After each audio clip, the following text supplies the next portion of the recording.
Christine Sposato, and I'm excited to be your guide through the stories that matter. Stories of resilience, strength, and triumph in a world that doesn't always make space for conservative voices. And I'm Elizabeth Smith, joining Christine in this journey. We know how it feels when your beliefs seem to be drowned out by the noise, but here on this podcast, we're turning up the volume. That's right, Elizabeth, and we're creating a space where conservative voices can speak their truths, sharing the challenges they've faced and the victories they've celebrated. Conservative Voices Silenced is not just a podcast, it's a movement that recognizes the diversity within conservatism and gives a platform to those who felt marginalized.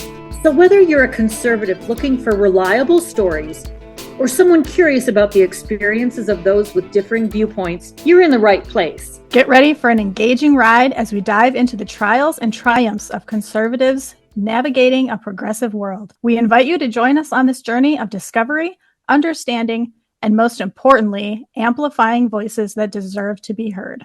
This is Conservative Voices Silenced, where silence ends and the conversation begins. Welcome back. I am pleased to introduce today's guest, Adam B. Coleman. Adam is an author, speaker, and founder of Wrong Speak Publishing. His book is titled Black Victim to Black Victor. It's available now on Amazon and Barnes & Noble. And I'm going to give you a little introduction to his book, Black Victim to Black Victor. And I'm just going to read the jacket because it's just amazing. Black Americans are constantly lied to about the source of their community's issues in an effort to profit off their pain and to make sure that they never leave the mindset of the victim. In order to move forward in American society, Black people must be critical of all sectors of Black culture and the people that profit off the mainstream Black victim message. I believe that with honesty, love, ownership, and responsibility, Black Americans can leave behind the victim mentality for their truly empowering victor mindset. Once victorhood is embraced, we can achieve a more peaceful union with the rest of American society and stop accepting conflict within the Black community as normality. Wow, that is great. That is fabulous. I can't wait to hear about the book. Welcome, Adam. I'm Christine Sposato. How you doing? Good. Elizabeth Smith, we've met a couple times through Moms for Liberty. Thank you so much for inviting me on here. Thank you for being here. It's our pleasure, Adam. What inspired you to write this book? Tell us a little bit about your story and how you got to the place where you were really ready to take action and do this work. I usually say, because it's true, George Floyd. Not necessarily George Floyd himself, but the reaction to George Floyd. I often find myself reacting to the reaction to something. And, prior to George Floyd, I pretty much just kept to myself. I didn't really have any sort of public profile other than having a Facebook account for, high school friends and family. And I didn't really use it either. I wasn't really a big fan of social media. And I just kept my politics to myself. But after George Floyd, it was different because it felt like I wasn't allowed to say something rather than me choosing to not say something. Just even using some sort of critical thinking in a very high emotion state, looking at Black people that I know that very successful, do well in their lives, really don't have that many problems. If I'm completely honest, have less problems than I had in my life. And all of a sudden they're victims. All of a sudden George Floyd is this marker for them that they need to be hyper paranoid and remember that one ambiguous time that a white person said something that made him uncomfortable. Like, it was absolutely fascinating from a psychological standpoint, but infuriating to be that I wasn't allowed to say something, especially when it's about me. They made it about me because of my race. So they made something about me. I'm not allowed to say something, and that actually made me want to say something even more so. And that's actually my biggest problem. When someone tells me not to do something, it makes me want to do it even more. Well, lucky us in this case, because what you Yeah. had to say was really valuable. Thank you. I appreciate that.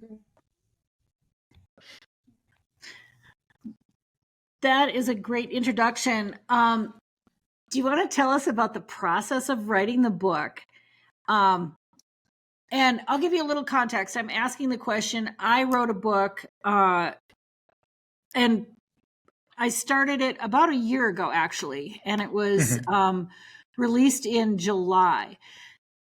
And my book is called Student Voices Silenced, and it's about conservative students in higher education and the whole process of, the woke wave that came into campuses and really transformed the culture from being a diverse culture where a lot of people were there. It was valued to be different. It was valued to have different ideas. It was valued to have different races and cultures and beliefs.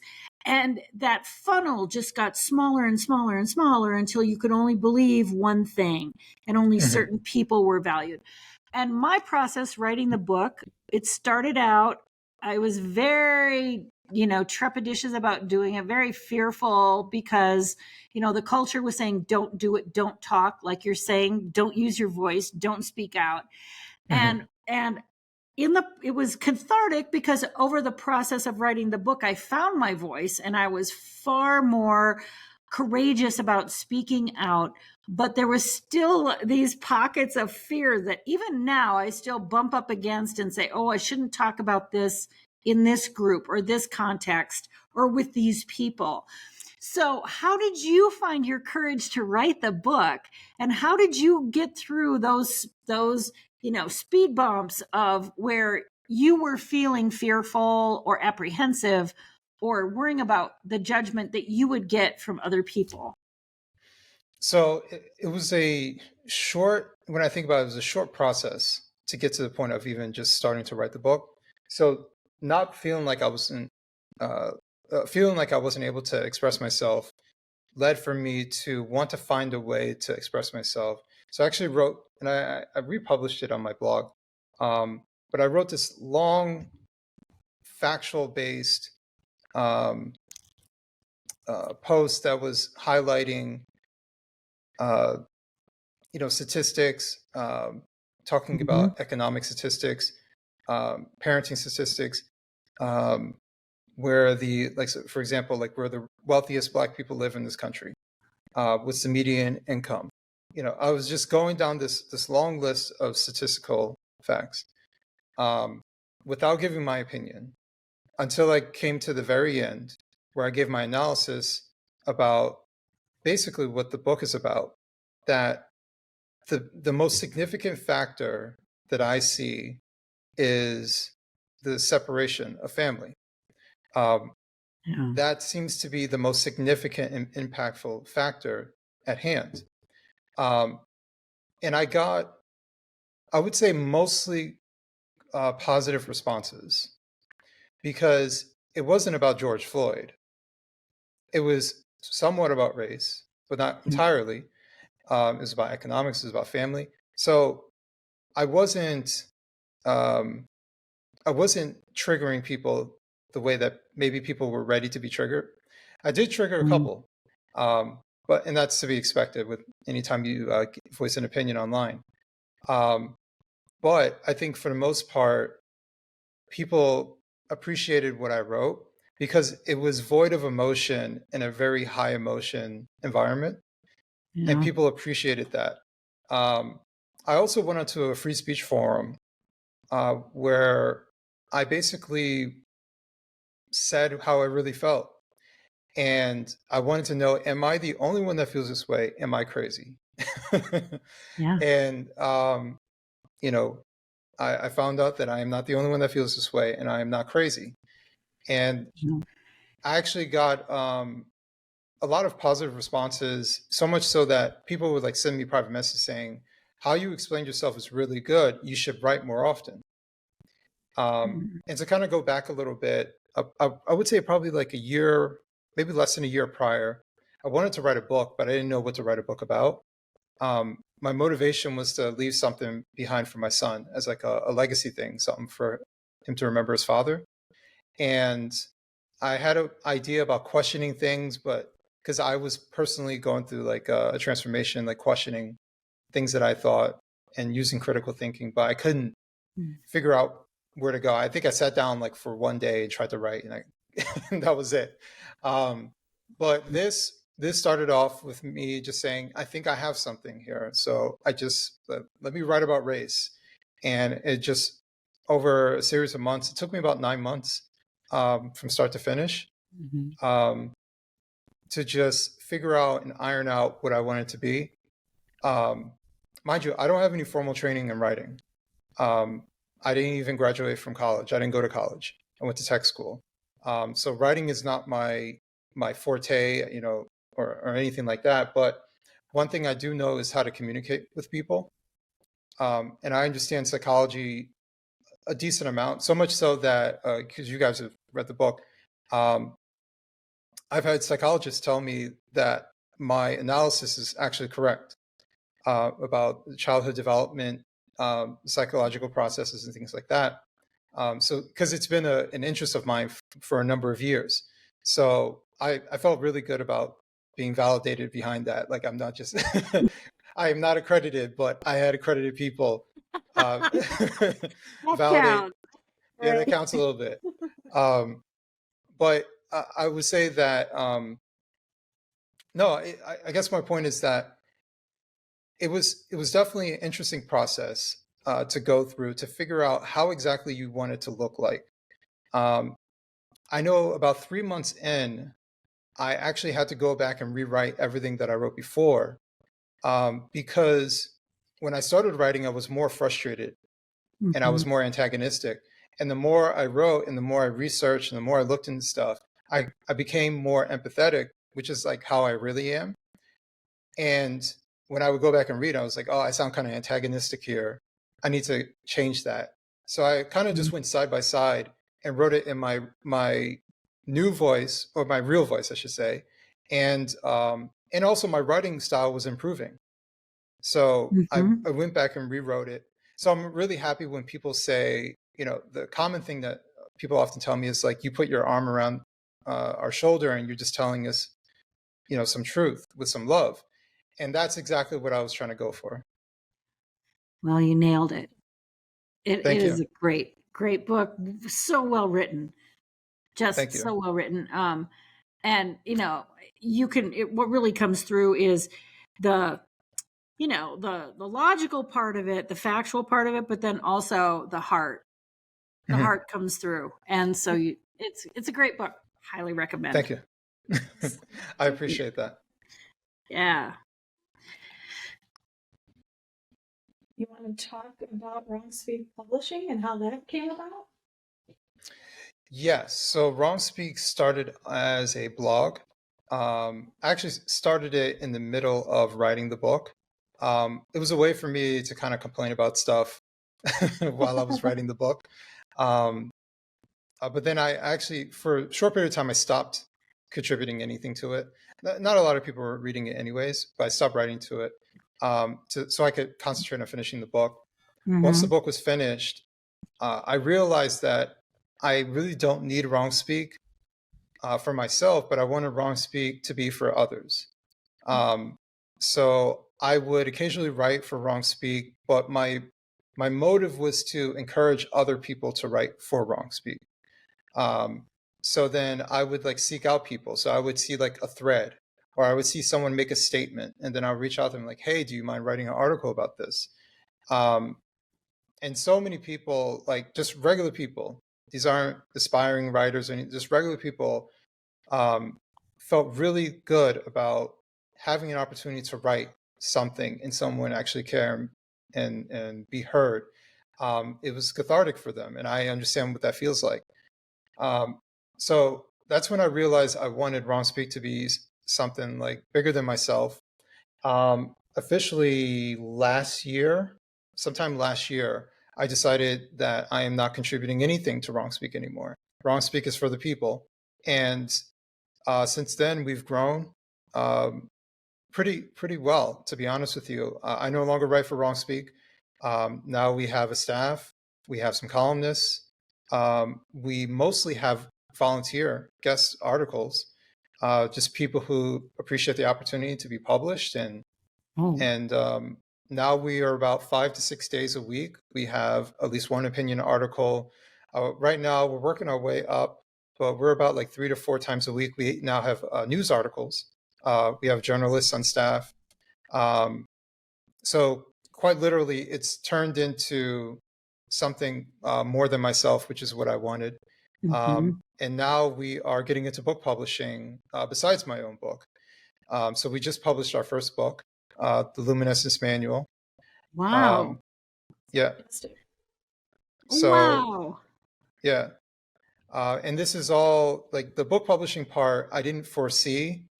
Funny enough, even though I wrote a book, but I didn't foresee like taking on other people and trying to help them. So, you know, it's a learning experience for myself to do what I did, but for other people, and see how I can help them with my connections. And ultimately, what I'm trying to do is, and I realize that I've been very fortunate to have the success that I've had, and to have a platform to be heard. And I wanted to use my platform to uplift other people, and give them an opportunity. So, for example, we've had people publish for Wrong Speak, and other publications saw their article and want to republish it. Notably, the Federalist. The Federalist sometimes sees what we write, and they reach out to these people and, hey, can we publish your article elsewhere? And they didn't have any idea that would even be a possibility. And you know, so I think it's been incredibly impactful to see how I've helped other people find their voice. 2 of my editors now use their real name. They use their pictures, and before, when I met them, you use aliases. You know, one of them didn't even use a picture; it was just, you know, just a made-up avatar. And I didn't even tell them to you know, be themselves and be open. They just saw like, you know, Adam's doing it. Why can't I do it? It's like, yeah, exactly. Like, don't be afraid. You know, they use that fear against you. So, yeah, I mean, that's what Wrong Speak has turned into. I think our objective for next year is to publish at least one more book, possibly 2 more books next year, and to be able to sustain 5 news articles a week, alongside 5 opinion articles a week. Thank you. Wow. Are you, Adam, if there's someone watching that has an idea for a book or an outline, or are you looking for authors, or do you already have your plate full with people who want to get published? I kind of do have my plate full. Okay. Like I said, I think it's in the name of publishing, so people automatically are like, well, let me reach out to this guy. But we weren't actually saying like, hey, we're looking to publish books. It's just that people assumed and they offered. So, you know, we are close to making a decision for the next book. Okay. Out of, I think we have 4 people to kind of select who submitted books. I know we have one possible person that's waiting till next year that's in the process of writing their book. So it's going to take them a while. Right. So the, you know, the book publishing part is, it's been very interesting. A lot of learning. Is that what I'm hearing? Is that there's a learning curve? It's learning. It's not necessarily learning about, like, publishing the book is easy. Like, that's not the hard part. The hard part is the marketing. The hard part is replicating what I did, and how can I help to do that with other people. I ultimately, if I'm to just be blunt, I think our niche is uplifting lesser known writers, lesser known authors, and helping them to find a way and navigate through, you know, getting more attention, getting notice, while being authentic. And if that means me playing as mentor as a marketing manager, connecting them with podcasts, connecting them with publications, things like that. Hey, if an IT guy, who wasn't even planning on doing any stuff, if he can figure it out, I think, other people can figure it out too, and I can possibly help. Wow, that's great. Yeah. Adam, in your book, I really like the part where you're talking about the economic differences, and in the book you say elite come in a variety of shades and from either sex, but they have one major agenda, and that's for you not to see them for who they truly are. If you can focus on race, then you'll never see class. Mm-hmm. And personally, I feel like you just nailed it. You just nailed it there. And in my experience, I think that is what differentiates people is class. And that's a harder thing. It's a little more squishy to talk about for some reason. It used to be the thing that people could talk about, but they don't anymore. And I also like that you called out Oprah.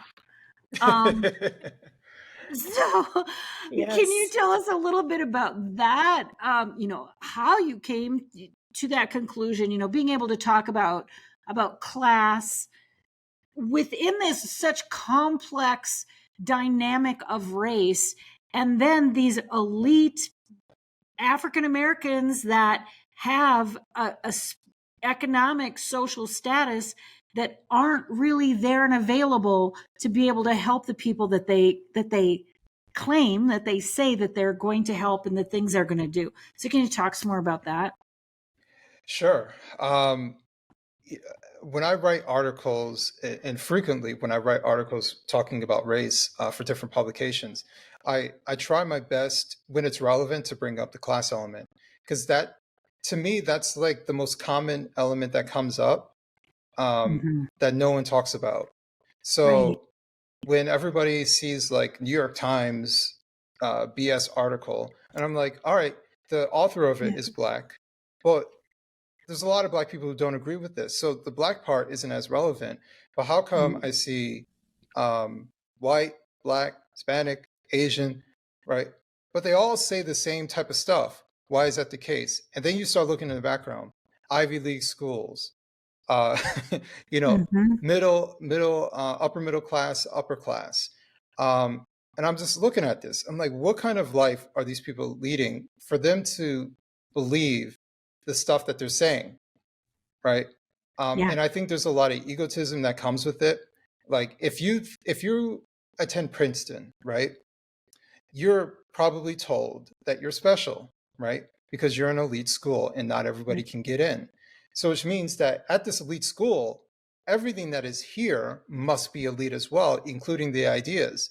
And so we can't possibly be wrong. We have the best professors. We have the best this and the best that. And you know what? Now that I think about it, all these other people who aren't in here, they just don't know any better, right? And then that's when you start trickling into talking down to people, thinking that they're stupid rather than they just have a different opinion. That is the common thing that I started picking up, and it became more and more annoying and more frustrating for me. And I'm really glad like publications like the New York Post let me vent my frustration to talk about these elitists that exist in our media who get to wag their finger at everybody else, but they never point it back at themselves, who get to ignore the class element, who get to ignore how much money they make spewing this nonsense. I wrote this one article talking about Jonathan Capehart, who wanted to act like the hero in his own story, as he's fearful with this country is going, and he might leave the country. And then at the end, of course, he says, "No, I'm staying." Oh, thank you so much for staying, Jonathan Capehart, as you're so scared in your plush penthouse or wherever he lives in DC, as he makes he does pretty well for himself. Like it's this delusion of being somewhat it's like they have to find a struggle, right? Mhm. They make a lot of money, they live very comfortably, they have most of the things that they want, right? And human beings are about struggle. So where's their struggle? So they have to manufacture the struggle. And if you're Black Mhm. and you're wealthy, well, I mean, your struggle is that you're Black, right? Yeah. I mean, aren't we all being held down by the man? You know, you have to start saying ridiculous stuff like that. And that's why, Right. to go to Oprah, to me, it was the most asinine thing because, to speak bluntly, she was white women's favorite person. Yeah. Like her show, and this is not like shade or anything. She was incredibly popular cross culturally, and for her to pretend that that didn't exist, and that actually all these people who patronized me, who bought the books that I recommended, who supported my show for well over a decade. I mean, these people just internally are just racist. Like it, it's so astounding to me that she wants us to believe that, um, and it's astounding that uh, that she wants us to believe that she believes that. Like I, Right. I don't believe that. I think she's a smart person. I don't think she really at her core believes that.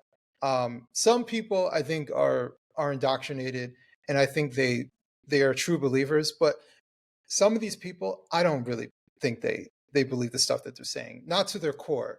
At their core they behave in a different way, right? And that's why I bring up the contradiction um, of Black power, Black this, Black that, but then you'll see them marry someone who's white, right? Yes. Right? Yes. They're like, wait a second, well, how does that, right? You'll see them live in a white exclusive neighborhood. It's like, Yeah. well, I mean, I thought white people were dangerous, and but how is that, right? Because at their core, they don't really believe it. It's just lip service, and there's nothing wrong with living in a majority white neighborhood. There's nothing wrong with being with someone who is not of the same race. I've done both, right? And and that's okay. But the problem is that they make it seem like it's something to chastise people over. And I think that that's the problem, is that they're hypocrites ultimately. Adam, I was in a training one time, and we had to get into groups according to race. And, it was a DEI training thing.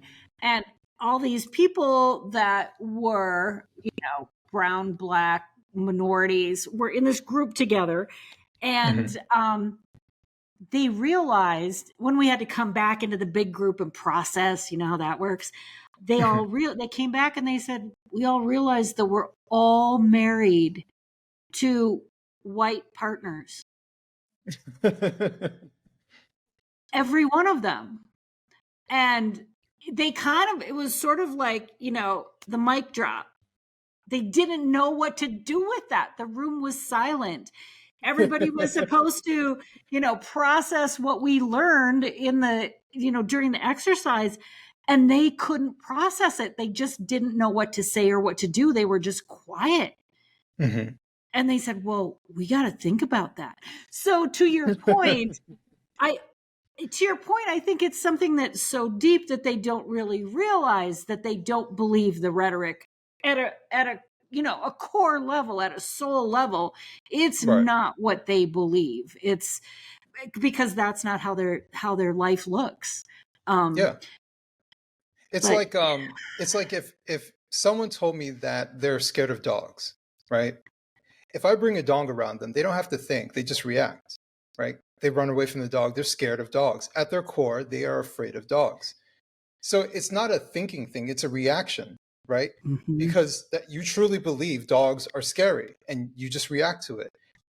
So if you really believe these things, you don't need to think and process, you would just do it. Yeah, Right. Right. And that's what I'm yeah. saying. Like at the core of this, there's a lot of non-believers pretending to be believers when it comes to this leftist Mhm. ideology. It's the I call it the boutique ideology. It's the thing of the Mhm. moment, right? Oh yes, Yeah, I'm an anti-racist too. Yes, yes, yes, of course. yeah. Right? It's the thing to say, but do they live that life? No. A lot of these Mhm. people don't. But I think a lot of it has to do with um, finding a way to fit in amongst people who do have legitimate struggle when you really don't have much of a struggle, which is why they have to invent a struggle. If you're a woman, being a woman must be a struggle. If you're black, being black must be a struggle. If you're a black woman, you have double the struggle. Oh, like you just get to add on the struggle. Right. Meanwhile, in your life is pretty good. In a world context, most Americans' lives are actually pretty good. Yeah. And I think a lot of Americans, it would behoove them to either leave the country once in a while or talk to people from other countries who migrate here to understand what it's really like in the world. Mhm. Yeah, absolutely. Well, something that I think about a lot is that I was in higher ed. And Mhm. so, I was around a lot of the concepts and things like all the time.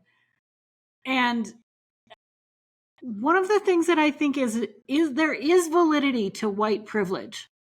It is Mhm. real. And I think that the approach that has been taken with, the DEI, it's gone so overboard that I've seen people, white people just shut down and say, kind of similar to what you're saying is that, well, economically, I was never privileged. I Mhm. grew up in poverty. My skin is white. I grew up in poverty. So it doesn't feel like I'm privileged. However, there always is a dimension of privilege because that was a dominant race in our culture. And so that is just an established norm that was just there. And Mhm. I think it's something that needs to be examined respectfully and tenderly and carefully, respectfully. And I think it's been hijacked by the boutique ideology so that it's actually having the opposite effect, that people are less likely to stop and say, well, maybe it isn't all true the way it's being portrayed, but some of it is true. And I can look inside myself and see where that is, and then see where I could possibly, make some changes or Mhm. acknowledge those things. So, and you mentioned in a section, a little bit in here about white privilege. And I think that is something that should be examined and should be discussed, but in a way that is engaging so people can engage and do it with some vulnerability and honesty. And I don't know that the way it's put out there right now, that's very difficult to do. I understand where you're coming from. I think the problem with the white privilege discussion is that white privilege is masked as white superiority, right? That's Mm-hmm. ultimately how it comes through and how it's explained and what it looks like in practice appears to be white superiority. It's like it's white power with a smile, right? Mm-hmm. Like that. To me, it doesn't feel any different. That's why I call them woke white supremacists, um, because they truly believe that I am incapable. Uh, unless they give me something or unless they're just nice to me. But outside of that, outside of bending over backwards and doing something for me, I wouldn't be able to do this. No, no, no. They have to do it for me. They have to open up the lanes for me. And what Mm-hmm. makes it even worse is that you have the black leftists who validate this, right? Who say stuff like, create spaces for black people. It's like, what do you mean create spaces? No, no one needs a space created. You just do it, right? Yeah. Right? If you're good enough, smart enough, I'm like, people like to pick and choose what they talk about in the past. But trust and believe, during Jim Crow, if you were the best of something, people hired you, right? If you were the best mechanic in town, guess what? Even those white racist people hired you because they still Mm-hmm. wanted their car work done, right? So people pick and choose at what point, um, it validates their ideology, but no one needs to open up a lane for black people. Black people are more than capable of doing for themselves and open up lanes for themselves. Um, And it's just this weird, it's this weird framing of things.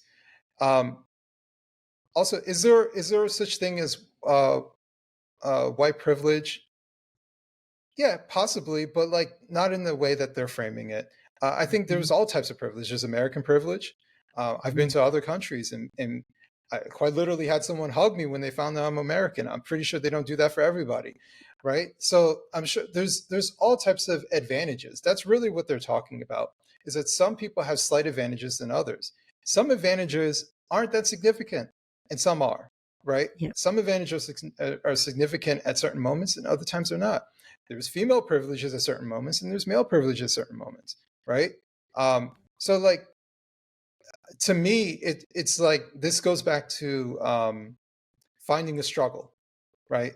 To nitpick certain things to find where you have a struggle, where someone's preventing you from doing something, and how you have it less fortunate. You're less fortunate than the next person, or you're more fortunate than the next person. Now you have to flagellate about it, right? Yeah. Now you have to become the savior, which is Yeah. on the opposite end of the victim.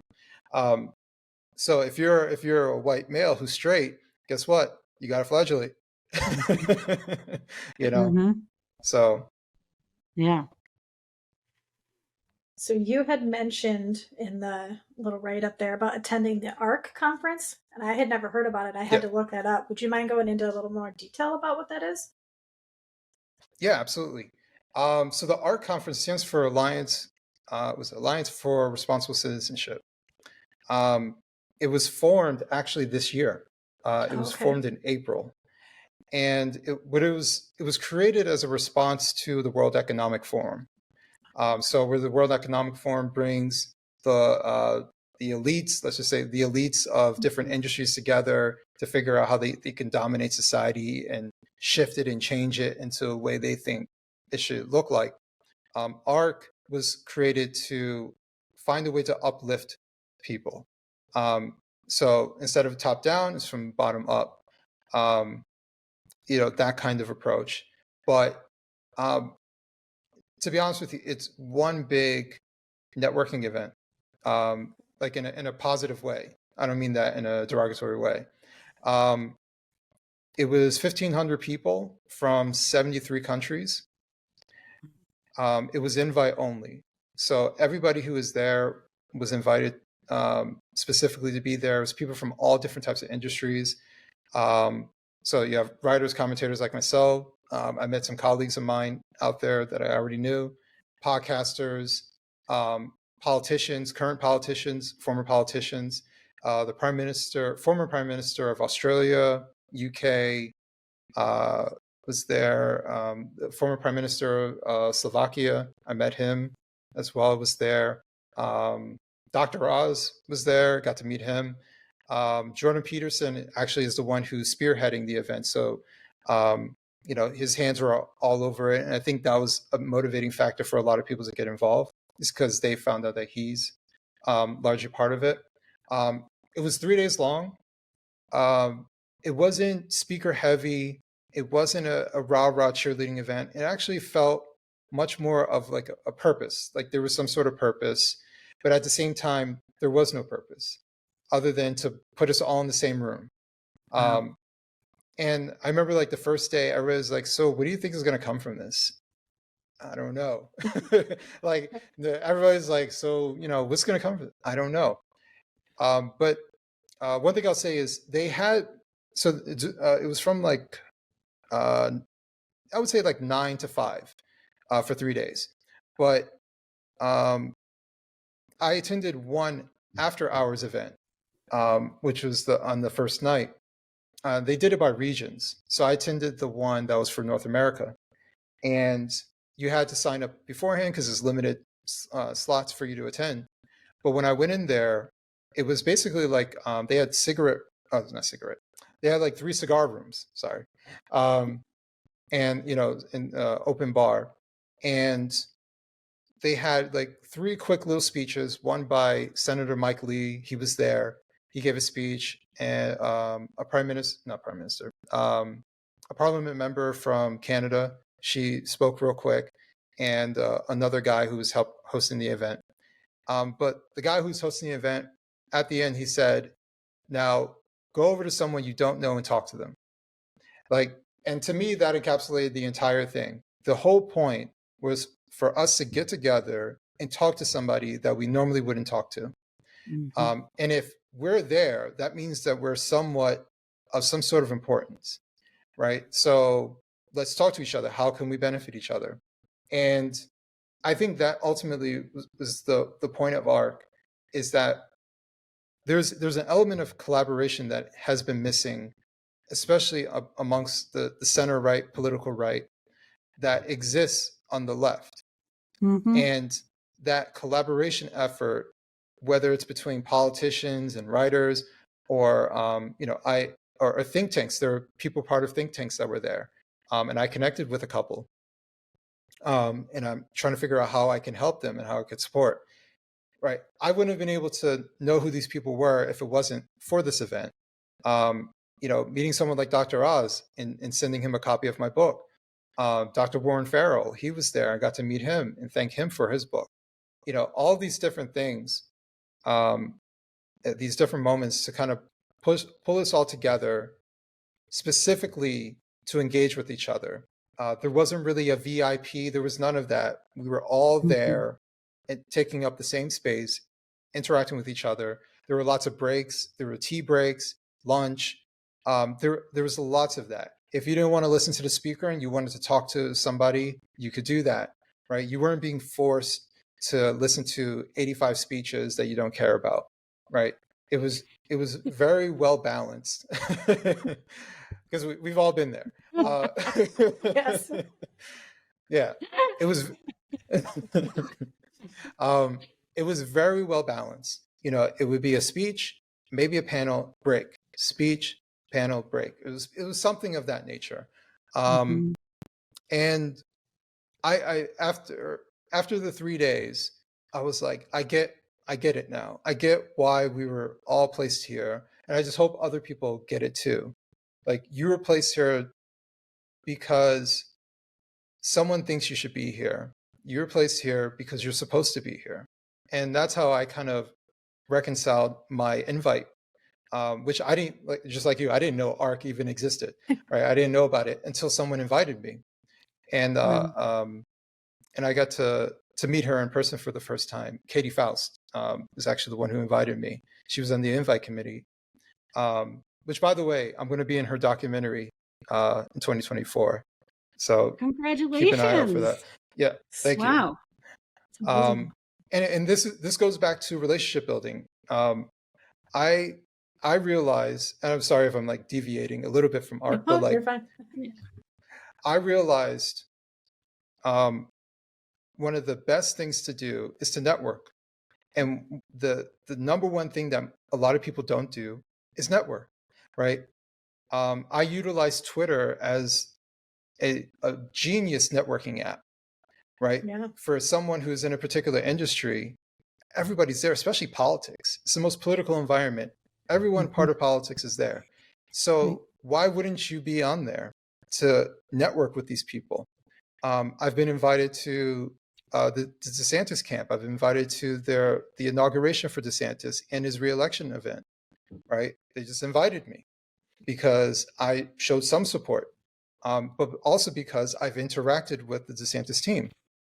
I appreciate that. And it's surreal, being there, especially for the inauguration and being part of the inauguration ball. I've been invited to speak at different events.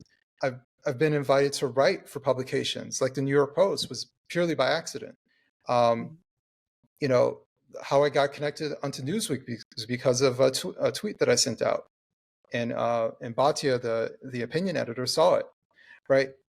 So like, I tell people all the time, 90% of my success is because of Twitter, but but also because I utilize Twitter as a way to engage with people, to network with people, but to find commonality with people and not to have a dividing line. And one of the unfortunate things that I see is, especially right now because of the primaries, there's a dividing line between DeSantis supporters, Vivek supporters, um, Trump supporters. And meanwhile, I know Vivek and I get along with him.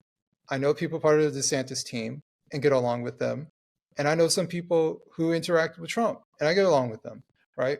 I don't agree with all of them on all positions, but that part doesn't matter when 90% of the stuff we agree on, right? So why focus on the 10%?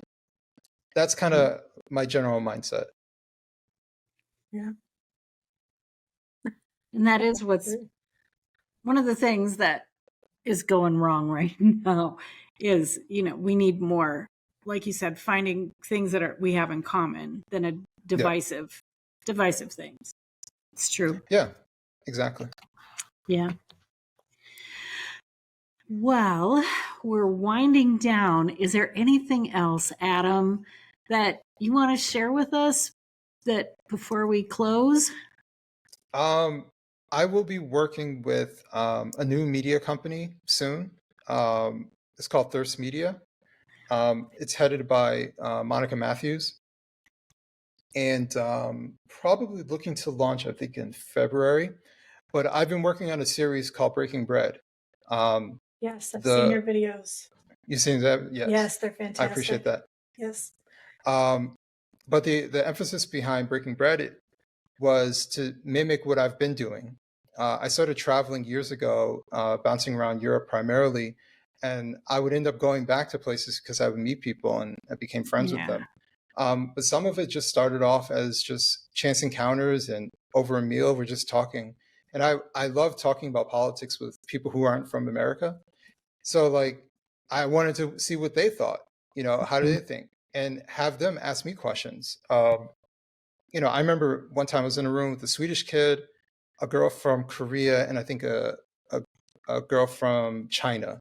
And I said, has there ever been a time you wanted to ask an American question? Ask me. And we just, for like an hour or two, we just talked. And I answered the question, just giving them an American perspective. And I asked them questions. And we were just open to talking about it. And they were young people too. And they were just curious. And I wanted to bring that to video, because I think that part is missing. We have a lot of podcasting, which is great, having conversation, but all of my episodes are in person. I wanted to specifically have that encounter with someone, to eat food with them, to laugh with them, to break bread with them, and it's different. It's a much more personal interaction. And I think that's the little bit that's missing. I also wanted to add an element of cinematography to it. So that's why if you watch it, it looks kind of like a documentary, is because I use specific lenses for it. So I put a lot of thought and effort into it. I have 3 camera angles. I have good sounds, video editing. That's a part of it as well, to make sure that not only does it sound good, but it looks good as well. You're really raising the bar here, Adam. Oh, man. Yeah. And I'll tell you this, it's not cheap either. I'm sure. It's not cheap. Well, but good for you. Yeah. But I've been very fortunate. My pilot episode was actually in London. I filmed in New York City. I filmed in my house. I had invited someone over to my house to film. I just did a Florida trip where I bounced all over Central Florida to South Florida, to the Southwest coast. And I filmed also in London again, when I was at ARC. I sat down with Dr. Jay Bhattacharya, Graham Linehan, and my friend Ada as well. So I've been able to add a traveling element, which I enjoy traveling. And I'm trying to do more of that, and getting the backing of Monica is like perfect timing, to be honest with you. So although I'm in New Jersey, and I know a lot of people who are in New York City, so New York City is definitely a hub to sit down and talk to people. It's always good to get on the road and actually go meet people in other places, like in Wisconsin, for example. I plan to come back to Wisconsin sometime next year. and just have conversations with people and eat some good food. Have some cheese and beer while you're in Wisconsin. Well, I'm lactose intolerant, so I Oh, can't go no. heavy on the Oh, cheese. I'm so Yeah, sorry. I know. I have a little bit of beer. A little bit of beer. Okay. Okay. That's great. Elizabeth, anything else I don't think you so. have? No. All right. Well, Adam, this has been fantastic. Thank you so much. And thank you for, the message that you bring to the world, the light and the different perspective that is just really engaging and thoughtful and gives people permission to look at things in a different way. And, Yeah. like you said, your voice isn't adversarial. It's in a respectful way, and from your heart, you really do want to meet people where they are. And Mhm. I'm sure Breaking Bread is going to be crazy successful. Where is Breaking Bread going to be broadcast? Where can we find it? Well, things are going to change once Thirst comes fully operational. But for the meantime, I usually direct people over to my Substack. I have the Okay. episodes there, so they can go to adambcoleman.substack.com. They can read my writings as well as look at the podcast episodes. And I usually publish them with the audio versions as well, if they just want the audio. Okay. That is great. Well, thank you so much, Adam. We really appreciate your time. Yes, Thanks thank for you so being much. here. My pleasure. All right. Thank you, and have a great rest of your day. You too. Thank you. Wow, that was fantastic. It was. It was. I had the He's pleasure really, of meeting him at both Moms for Liberty summits, the one in 2022 and this past one. I met him, and got to meet his wife this last one. Absolutely amazing people. So really nice, so courteous. Yeah. Wow. Did he do a presentation or a speech, or was he just there meeting He people? had a table with his book. You could purchase his book and you could talk with him. I have Okay. pictures from both of them. So Okay. Oh my gosh, that is great. Yeah, he's so inspiring, and to think that he has done all this in a year, yes. that he just started, he said, not that long ago, and that it has just evolved and become all of these things that he's doing, which is really inspiring. But, I really have to believe that he's, divinely led, and that there are doors being opened for him. He's doing great work and inspiring work, and doing it to help other people too. It's not just for Yes. him. Right. Yep. I love his story. Yeah. Yep. And his book is fantastic. It's so well written. You'd have no idea that it was his first book. No. It's just well written. I know. It is. It's really great. And that I like that he has, his own publishing company that just evolved from his own interests, and then writing his blog things. And now it's there to serve other people. And this Breaking Bread, I really want to see it. I imagine it in my head, but I'm excited to see what it is. Yeah, I've watched a few of them. He's had a few of the Moms for Liberty people on it, and they're just they're so great. Mm-hmm. I'll have to find a link for you. That's good to know. Yeah. Yep. Yeah, good. Well, all right then. I guess we're ready to go. I guess. Well, thanks, Elizabeth. We had another great time together. Yes, thank you, Christine. Yeah, anything else? I don't think so. Well, if any of our listeners have anything else, please email us at comments@conservativevoicessilence.com. We will be reading emails on the air I guess we're in the air. I don't We're on know. the air. On the podcast. So if you have questions or comments, please let us know. We want this to be something that you're engaged in as well. And so you feel like you have a platform and you have a voice. That's what this is all about. And if you have a story that you'd like to share on our podcast, shoot us an email and let us know. And we'd be happy to chat with you. We're always looking for stories, and you don't have to be famous or rich or fantastic, or, it's not an elitist club. We just want to hear people's stories, real people's stories of what you've experienced out there in the world, and the stories of hope, how we can make this a better place. So that's it. Let us give you a voice. Yeah. All right. Thank you so much, and have a great day. Have a great day.